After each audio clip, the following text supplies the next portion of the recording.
Sir నమస్తే అండి. Sir దాదాపు సంవత్సరం క్రితం జరిగిన డిఎస్సి మీద ఈ రోజు వైసీపీ వాళ్ళు బయటకు వచ్చి దాంట్లో అక్రమాలు జరిగినాయి అనే మాట అయితే మాట్లాడుతున్నారు. మరి దాన్ని ఎలా చూడాలంటారు? ఇప్పుడు అన్ఎంప్లాయ్మెంట్ చాలా విపరీతంగా పెరిగింది. ఎన్ని డిఎస్సి పోస్టులు అనౌన్స్ చేశారు? ఎంతమంది రాశారు పరీక్షలు? ఇప్పుడు ఒక చిన్న ఉద్యోగానికి కనుక వేస్తే ఒక ఉద్యోగానికి చేస్తే 1కి 100 మంది వస్తున్నారు. అవును, ఒకటేగా వచ్చేది. తతిమ 99 మందికి రావుగా. వాళ్ళందరికీ ఈర్ష్యా ద్వేషాలేగా. వాళ్ళని రెచ్చగొట్టచ్చుగా నువ్వు. ఇప్పుడు మెరిట్ అయినా కూడా వాడు దొంగ మెరిట్, వాడు కులము, వాడు గోత్రం, వాడు ఈడికి బంధు, వాడు ఉద్యోగం ఇచ్చుకున్నారనే చెప్పడానికి అసలు నువ్వు నీ మీద మడ్ స్లింగింగ్, నీ మీద మసిగుడ్డ కలిసి నీ మీద వేయటానికి ఎన్నో అవకాశాలు. ఏదో అంటారే, నిజం గడప దాటే లోపల అబద్ధం ఊరు దాటి వస్తుందని. వీళ్ళకి ఏంటంటే ఈ పాపం వాళ్ళకి వేరే అవకాశాలు ఏమీ లేవు. ఎట్లా యువతను రెచ్చగొట్టాలా? ఇప్పుడు ఏంటంటే రేపంతా కూడా యువత, ఎందుకంటే తమిళనాడులో డబ్బులు తీసుకోకుండా విజయ్ని గవర్నమెంట్లో తీసుకొచ్చింది అంతా కూడా యువత. అందుకని ఇప్పుడు ఈయన కానీ ఆయన కానీ చంద్రబాబు కానీ ఆయన జగన్ గారు కానీ ఎవరి మీద పడుతున్నారంటే how to attract youth. Youth ఎట్లుంటుందంటే ఇప్పుడు ఒకటి బొద్దెంక వచ్చింది చూసావా, అది ఊపుతా ఉంది యూత్. ఇప్పుడు యువకులు రెచ్చగొట్టడం చాలా సులభం, అన్ఎంప్లాయీస్ని రెచ్చగొట్టడం చాలా సులభం. ఉద్యోగస్తులకి ఎంతమంది ఇప్పుడు డిఎస్సి ఉంది, ఏదో 2,000 మందికి వచ్చింది. ఒక 20,000 మందికి రాలేదు కదా. ఆ 20,000 మందిని రెచ్చగొట్టచ్చుగా అక్రమాలు జరిగినాయి. ఇదంటే నిజమే కావాలనుకుంటారు. నీకు ఎట్లుంటుందంటే ఎలక్షన్లో డిపాజిట్ రాని వాడు కూడా నేను గెలుస్తాను అనుకుంటాడు. అట్లా ఎగ్జామినేషన్స్లో కూడా వాళ్ళ కెపాసిటీ, వాళ్ళ క్యాలిబర్ వాళ్ళకి తెలియదు. తెలివి అనేటువంటిది ఇంటెలిజెన్స్, ఐక్యూ అనేటువంటిది ఇన్బోర్న్. వ్యవస్థలో 2 రకాలు ఉంటాయి. ఇప్పుడు ఐక్యూ ఉందే, ఈ ఐక్యూ ఉందే అసలు ఇన్బోర్న్. తెలివి అనేటువంటిది అంటారు, తెలివి మొగుడు సుబ్బని. ఇప్పుడు ఒకడు మహామేధావులు ఉంటారు, చదువుకోవాల్సిన అవసరం లే, చదువుకి తెలివికి సంబంధం లేదు. ఒక పరిష్కారానికి, ఒక ఇష్యూ పరిష్కారం కానికి ఇంతకుముందు నీకు గుర్తుందో లేదో, కాంగ్రెస్లో ప్రెసిడెంట్గా చేశాడు బెంగాలు ముఖర్జీ ఎంత తెలివి కలడంటే ఎంత పెద్ద సమస్యనైనా కూడా సులభంగా పరిష్కరిస్తాడు, మేధావి. అట్లానే ఇప్పుడు ఐఏఎస్ ఐపీఎస్లు ఉంటారు, నీకు నాకు లేని వాళ్ళు పోలీసు వాళ్ళు ఉన్నారు. ఎట్లా పట్టుకుంటున్నారు వాళ్ళని? ఎంతెంత పెద్ద క్రిమినల్స్ని వాళ్ళని ఎక్కడెక్కడో పట్టుకుంటారు. అసలు ఏమి ఎట్లా? They have their own plan, they have their intelligence. అర్థమైందే? ఇప్పుడు నువ్వు ఉన్నావు, 2 ఉండాలి ఇక్కడ, తెలివి ఉండాలా, ధైర్యం ఉండాలా. నువ్వు ఉన్నావు, అడ్డంగా మాట్లాడుతున్నావు. నీ మాటలు చూస్తే రేపు పొరపాటున గనక వైకాపా గవర్నమెంట్ వస్తే బొక్కలు వేసేది నిన్నే.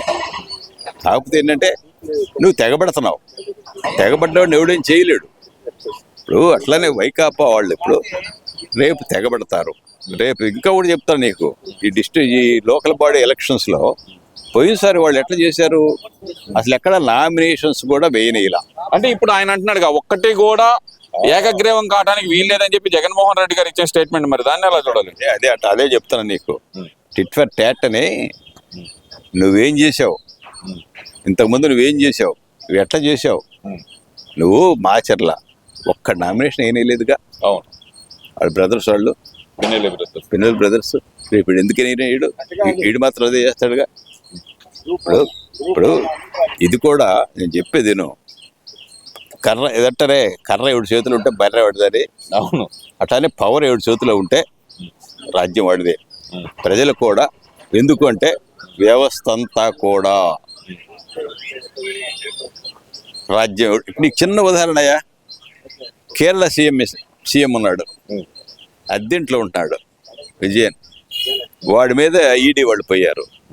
వాడు ఏం సంపాదించుకున్న కమ్యూనిస్టు సిపిఎం కమ్యూనిస్టులు పోయారు. ఇవన్నీ ఎట్లంటే రాజకీయ కుట్రలు. అట్లానే ప్రతి వాడు ఎట్లా కుట్ర. అలా కాదండి, ఇప్పుడు జగన్మోహన్ రెడ్డి గారు అసలు ఆ స్టేట్మెంట్ ఇవ్వడానికి గల కారణం ఏంటి? ఆయనకు ముందుగా సమాచారం అందే ఏకగ్రీవం కాబోతున్నాయని, లేదంటే గనక మేము ఉండం మీరు తెగబడండి అని చెప్పడానికి అనుకోవాలంటారా? కాదు కాదు, తనకు తెలుసు.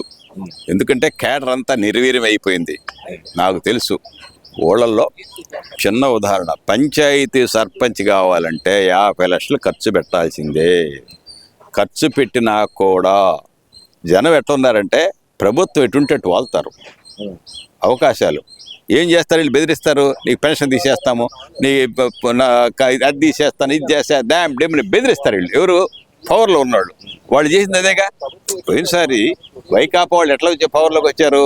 వీళ్ళందరినీ బెదిరించారు. మాకెందుకు లేని వాళ్ళంతా గుడ్డిగా ఓటేశారు. ప్రభుత్వం వాళ్ళని తీసేస్తారేమోగా. అసలు నీకు ఇంకోటి చెప్పనా, అసలు పెన్షన్లు అనేటువంటి పల్లెల్లో నీకు ఇష్టం వచ్చినట్టు తీసేయటం, ఎవడు అడిగేవాళ్ళు లేడు. ఇంకోటి ఎందుకయ్యా, ఈ ఫెయిర్ ప్రైస్ షాపులు ఉన్నాయి. ఆ గవర్నమెంట్ రాగానే ఈ గవర్నమెంట్ వాళ్ళ పీక్పార్లో కొద్ది ఈ కారణం లేదు. ఏదో వాడి దగ్గర 1 కిలో తక్కువ ఉంటుంది అంటాడు. వాడు పోయి వాడిని పీకేరా అంటారు, పీకేస్తారు. అరే వీడికి ఈరంటారు, ఇస్తారు. ఎన్ని వ్యవస్థ ఎట్టుందంటే ఇప్పుడు నీకేంటి నాకేంటి. గవర్నమెంట్ కూడా ఏంటంటే మనకు రావాలా, వాడు గట్టోడు, ఊళ్ళో వాడు గట్టోడు, వాడికి ఏదో పవర్ ఇవ్వాలా. పవర్ ఇస్తే వాడు 10 మందిని పోగు చేస్తాడు అనే ఉంది. కానీ నీతి నిజాయితీ తీసేయి. ఇప్పుడు వాడికి ఆనెస్ట్ అనేవాడు రాజకీయాల్లో ఉండలేడు. ఎందుకంటే వాడు కొట్టాలా, పెట్టాలా, సంపాదించుకోవాలా, పార్టీ నిలబెట్టాలా. ఎట్లా సొంతం ఇంటి ఎంతమంది సొంత డబ్బులు తీసుకొచ్చి పార్టీ కోసం పనిచేయగలరు? వాళ్ళ పరిస్థితి ఏమిటి? ఎట్లుంటుందంటే నువ్వు తెలుగుదేశం, నేను వైకాపా, మన ఇద్దరం ఫ్రెండ్స్. తెలుగుదేశం గవర్నమెంట్లో ఉంది, వైకాపా నేను వచ్చింది అడిగితే చేయించి పెట్టావు అది ఇదని. ఏం చేస్తావు? కాదంటావా? వైపు గొగ్గోలు పెట్టి వైకాపా ప్రజల్లో అది ఏంటంటే ఇవన్నీ కూడా వ్యవస్థలో ఉండేటువంటి లోపాలు. వీటిని ఎవ్వడు సరిదిద్దలేరు. కాకపోతే ఏంటంటే ఊరకు పోసుకుల కబుర్లు చెప్పుకోవడానికి పనికొస్తాం తప్ప ఈ వ్యవస్థలో మార్పు రాదు. రోజుకు మార్పు వ్యవస్థ దిగజారుతా ఉంది. ఇంకోటి ఏంటంటే ప్రతి వాడు తప్పు ఏదంటారే, తప్పు చేయని వాడు లేడని రాయి విసరండి అని అంటారే. అందుకని తప్పు చేయని వాడు లేడనా, ఎవడైనా తప్పు చేస్తాడు. కాకపోతే ఇప్పుడు దొరికితే దొంగ, దొరకపోతే దొర అనేటువంటి వ్యవస్థ నడుస్తుంది. కాబట్టి ఏదో let it go like this. Thank you.